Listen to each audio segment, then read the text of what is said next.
are now transitioning from the global picture of GEM and OpenQuake to what we're doing here in Canada. And we're going to use this as a way to then bring a more particular focus to the work we're going to be doing here, which is going to focus on all of the data that we've collected for the national model for this region. And so I'll just start with a very, very brief overview, and then I'm going to pass it over to my colleague, Michael Kolach, who will give us an overview of the seismic hazards. As Catalina mentioned, she went through all of the components of a hazard and risk model. So we have assembled all of those pieces for the national model for Canada. The physical exposure model, you're going to get a chance to look at in great detail. As you'll see shortly, it provides a consistent fabric across Canada of the numbers and types of buildings that you're likely to see at the census dissemination area level, so a fairly detailed neighborhood scale. We've used all available public domain information to build the physical exposure model. The numbers of buildings come from census. The types of buildings you'll see a little bit later come from work we've done to characterize land use. Estimates of population are based, they start with census to give us a sense of how many residential people are in any given neighborhood across Canada. So we have a sense of what the nighttime population is for residential. We've combined that with an understanding of the type of building that's on the ground and how that building is being used to make estimates of population at different times of day and night. So our model is not strictly based on census. It's kind of a combination of census and functional use of buildings. And the valuation of all of the assets in the physical exposure model is based on kind of industry standard unit costs. So we know what types of buildings, the square footage of those buildings, and we know from industry standards the estimated costs or value, if you will, the value of those capital assets. So those are the components of our physical exposure model. It covers all of Canada at the dissemination area level. We have also made effort to parallel with building a physical exposure model. We've used census information to put together a national social vulnerability model. This is to answer the question, who is impacted by, or who might be impacted by an earthquake in Canada. We know that different populations will experience those effects very differently. And so this is, we consider a very important piece of the model. When we start generating damage or loss estimates, it's important, obviously, to report those damages and losses to buildings and the population in general. But what we're trying to do with the social vulnerability model is deaggregate those losses and damage so we understand who is being impacted. Are they the most vulnerable people in a given community? If so, these kinds of insights are really important for community planning and disaster resilience planning. Catalina mentioned the heart and soul of the models are, in addition to the physical exposure, is obviously the seismic hazards and physical vulnerability models. So consider these kind of the inputs of the model, and we'll be working with all of these input models over the next 2 days. So you get a better sense of what they are, and you'll actually be using them. For us, another part of building a national model is generating outputs that will be useful and used. And so it's important to make sure you have robust hazard and risk models to generate those estimates of damage and loss. From our perspective, the work's not done there in just building a risk model. The work actually only starts when you've got robust, credible hazard and risk models. The next piece is bridging to the people who need to use that information for planning and decision making. And so another part of our national model is an indicator framework where we take the outputs from OpenQuake and translate that into a series of performance metrics so that people get a sense of building performance. In this case, we, of course, do report damage potential, but we translate that into whether the building is operational Would you be able to use this building in the immediate aftermath of an earthquake event? Is it repairable? Is it likely to be in a failed state from a structural integrity point of view, and or have it collapsed? We also look at, based on the damage to the building, how long it's likely to be out of service, so the downtime of that building. And obviously understanding how long a building is out of service has implications in terms of disruption of households and business interruption. So the damage estimates, as you can see, kind of feed a whole lot of other indicators that are used in the emergency management realm to understand how many resources would be required, where to deploy them in the event of an earthquake, knowing which buildings are going to be green tagged, so those are safe to occupy, which buildings would be yellow or red tagged, meaning they're not safe for that use, they're not safe for habitation until they've been inspected by a qualified engineer. So you'll see that in all of our work, we start with the best available information on the input side, and we take it right through to who's using this information in terms of planning and policy development. So these first two pieces are really relevant to the emergency management community. And these indicators, I should say, are aligned with the global Sendai framework indicators. So what you see in blue are the Sendai indicators. And what we're demonstrating here is the alignment of the outputs of OpenQuake with the Sendai indicators.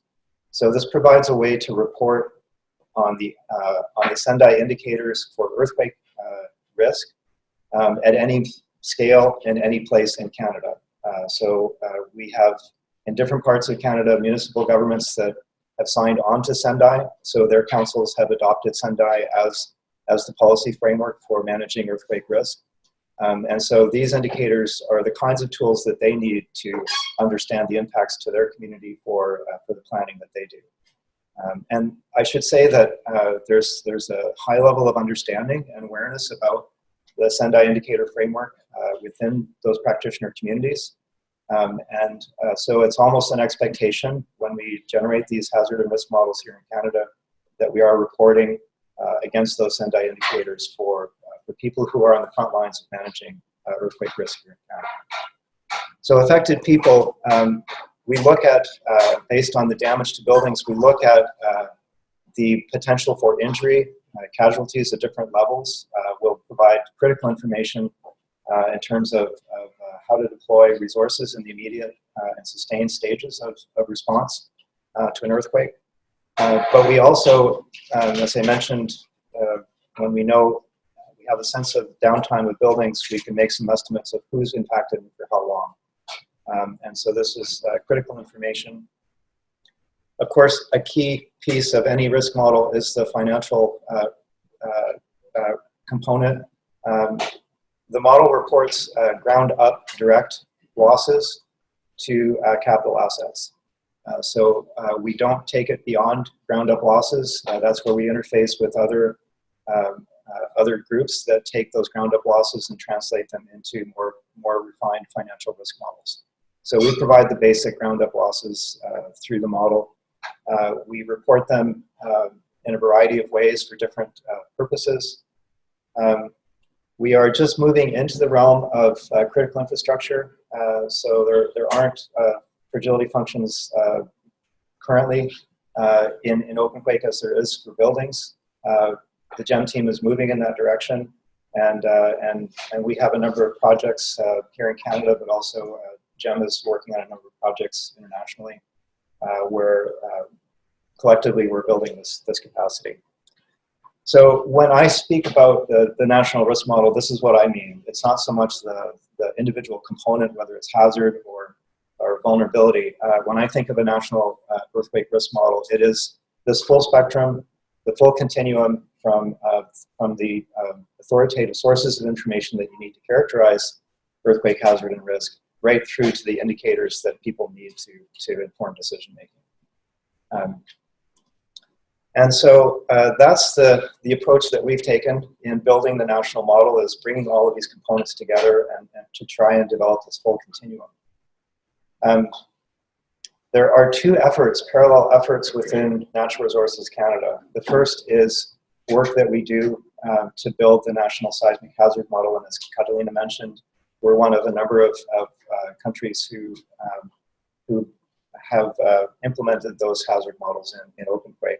And I'll turn it over to Michael shortly to give us an overview of work that we're doing on developing the seismic hazard models.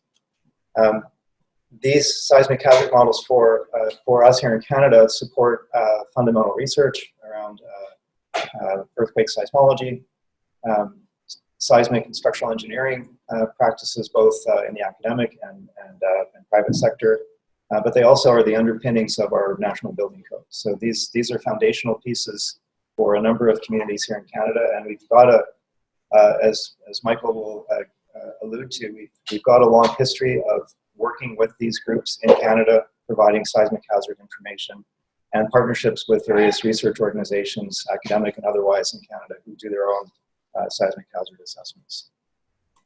On the risk side, the motivation obviously for our work is we know that the potential for catastrophic earthquakes is large in Canada, and we know that the potential, if we were to experience one of those earthquakes of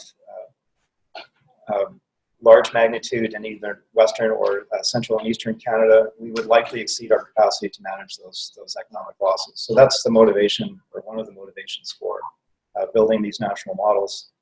And our end user community for these risk models are quite varied. I mentioned when I was going over the indicators that we work a lot with emergency management organizations at different levels. At the federal level, we have representation here from the Government Operations Center.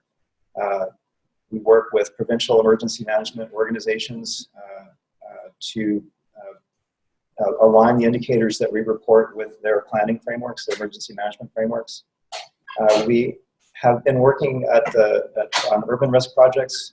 Is the scale at which we start looking at the needs and requirements of earthquake risk in the context of community planning, land use decision making, and we also are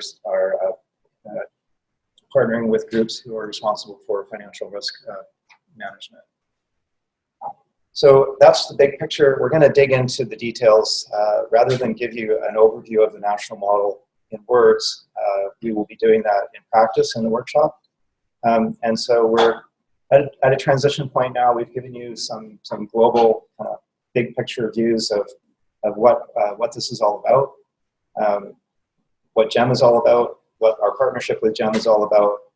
Our vision here in being here with you today, as Anirudh mentioned, the global earthquake model and the national model that we're building here in Canada is multi-scalar. And so our vision, when we finish our model, which is imminent, is that it will seamlessly transition to the global fabric. And whenever we update the risk model in Canada and the hazard model in Canada, it will transition to the global fabric. That's also true of any regional studies that we might engage in here in Canada. So if you are working on seismic hazard or risk, earthquake hazard or risk projects here in Canada at a more detailed level, perhaps at an urban scale or regional studies, and you are inclined along the principles that Catalina mentioned that kind of define what GEM is about, so open, collaborative. If you're willing to be part of that kind of collaborative network, there is a framework and a mechanism that we're working on to bring this information together to a national level that represents the best of what we know about seismic hazards and risk here in Canada from the community of people that are doing that work. It's not just NRCan, it's academic groups, it's private sector. There's a number of groups who are taking leadership roles in building these models across Canada. And the vision that we have is to build this collaborative network to bring these groups together. So with that, we'll start the conversation around what NRCan brings to the table in terms of seismic hazards. We know that there are a number of you in the room and a number of you online who are experts in seismic hazard assessment, do this work on a routine basis. So we're about to start this exploration of what we can do with OpenQuake here in Canada, and more specifically here in Central and Eastern And with that, I'll invite any questions, but I'll also invite Michael to come up, and he'll be picking up the next piece of our presentation. Any questions generally before we do that? Can I just check in with everybody? Is this? I know this is a lot of words up front, and we will be working very shortly on OpenQuake, but we felt this was important context before we dive into running models. Is everybody okay with how things are going so far? Okay.